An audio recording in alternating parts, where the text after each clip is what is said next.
Hi, I'm David. Welcome to another Scalar 3 reveal and some news. Let's get straight into the news. Release date, March the 25th, 2025. Feels like an auspicious date to me. We're really confident we can get it into your hands on that day. So we're very, very excited to get it out to you within a few weeks' time. Pricing for launch, $79, and Scalar 2 users will be able to upgrade for $29 at launch. If you've purchased post January 15th, you'll get a free copy. If you purchase your Scalar 2 at Plugin Boutique, you'll get your upgrade at Plugin Boutique. If you purchase it at Scalar Music, you'll get your upgrade at Scalar Music. Needless to say, it's currently $49 at scalarmusic.com to buy Scalar 2 and get Scalar 3 for free. So if you're not already in the Scalar 3 ecosystem and you want to be, now is a great time. Let's get straight to this week's topic, which is all about playing with MIDI. We've got some really exciting things to show you. There's so much. I'll try and be very quick.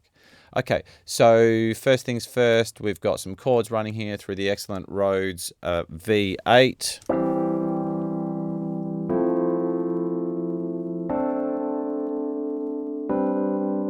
Yeah, straightforward. I've brought in some phrases. We've got some amazing new phrases from some established jazz musicians, including Alexander Nettlebeck, which we're really, really excited to show you. Here I'm pulling in jazz phrase 3, but there's ostinato phrases, progression phrases, short phrases. There's so much new content, but that's for another time. So here we go. I've brought in a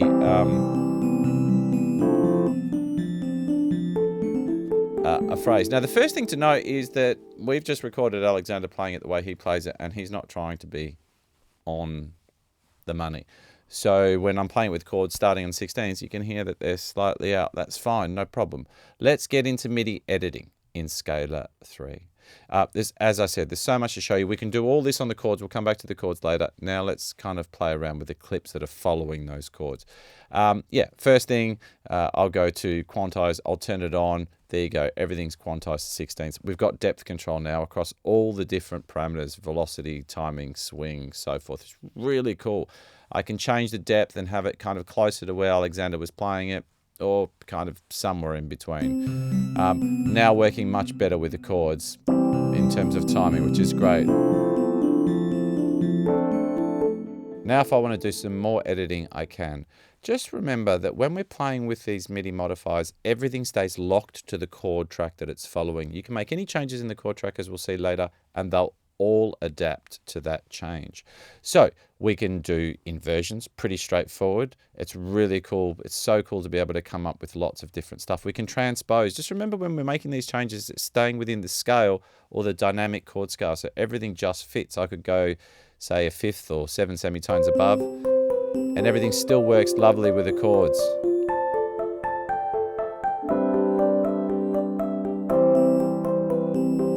Yeah, it's really, really cool. Okay, let's say everything's non-destructive, so you can just reset it. You can change the range. It opens up the range, the jumps. It's just, you can obviously do a combination of anything, okay? And as I said, everything is non-destructive, so you can kind of just keep resetting. Let's say I bring the chords back in, and I think the phrase is a little bit too busy. No problem. I can just bring down the density. Notes are a bit too short. Great. Lengthen them. It keeps all the relative lengths intact, which is really cool.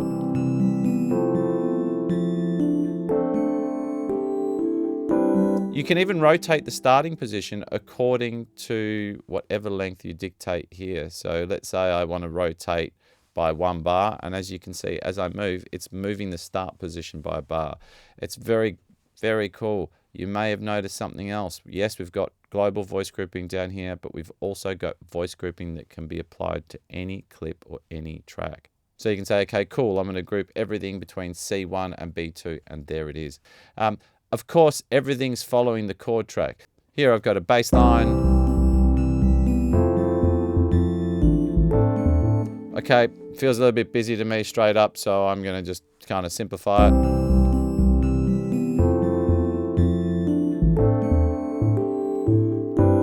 Okay, you can see I don't really like the second half of it. It's playing through an actual predetermined bass line. If I cut it, it's just going to basically restart. Now I can change any of the parameters for either of the clips. Yeah, you can do anything you want. And of course, you can have multiple channels following the chords. Let's get to the chords. You can do inversions on the chords, which is really cool. You can do a bunch of things all together. I can say, okay, what does it sound like? 2 semitones or a whole tone up into D major. You can play with, of course, you can reset anything. You can play with the density, how thick the voicing is, and of course, you've got voice grouping per chord. It's just so easy to come up with new chord progressions and say, okay, oh, yep, sure, you can go a semitone up, and why don't you go semitone down and invert yourself by 2. How's it going to sound? No idea.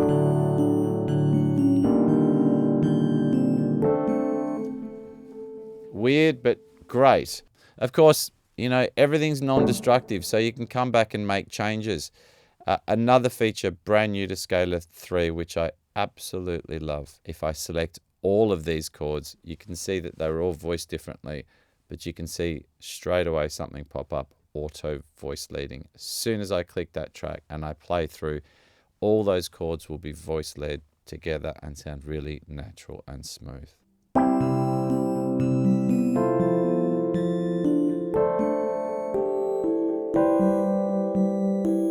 And of course, you don't have to use the modifiers. We use them because it enables you to really do anything you want, change to any position, stay within the key and scale, and stay attached to the chord. But we don't want to restrict you. So we've given you the ability to just change and move things wherever you want. You notice that the motion or the notes will go red. It's now letting you know that it's detached from the above chord clip. So now when you change the chords, it won't change. So you have total flexibility. Of course, you can just reattach it and bang, everything goes back to normal. So here I've pulled up an ARP, and what's really cool is the way that you can apply MIDI modifiers to that ARP. So you've got your usual timing, octave jumps, you can invert, which is really cool. You can transpose the ARPs. You can actually change the range. Change the density, length.